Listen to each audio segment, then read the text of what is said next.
Grantully, pronounced as Grantly and sometimes also spelt Grantully, is a small village in Perthshire, Scotland. It is situated close to the River Tay, about 3 miles, 5 kilometres, from Pitlochry.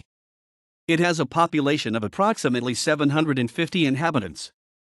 Grantully has a Church of Scotland Parish Church. It is now part of Grantully, Logiarade, and River Tay Parish, within the Church of Scotland's Presbytery of Dunkeld and Meagle. In Nether Pitcairn, 3.2 kilometres southwest of Grantully, there is a church built by Alexander Stewart of Grantully in, or shortly before, 1533. It is a low and outwardly unassuming whitewashed building that contains a wooden tunnel vault ceiling with tempera paintings from the early 17th century.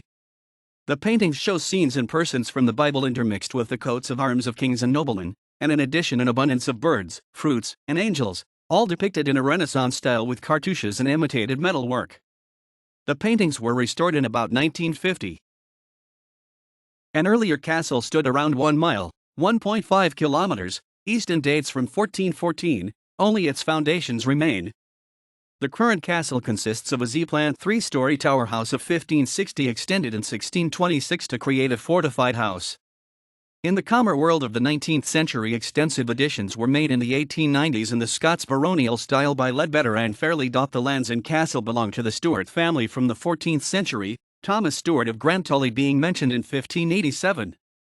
The castle was used by the Earl of Mar in the Jacobite Rising of 1715 and by Bonnie Prince Charlie in the 1745 rebellion. The property was modernised internally in the 1920s.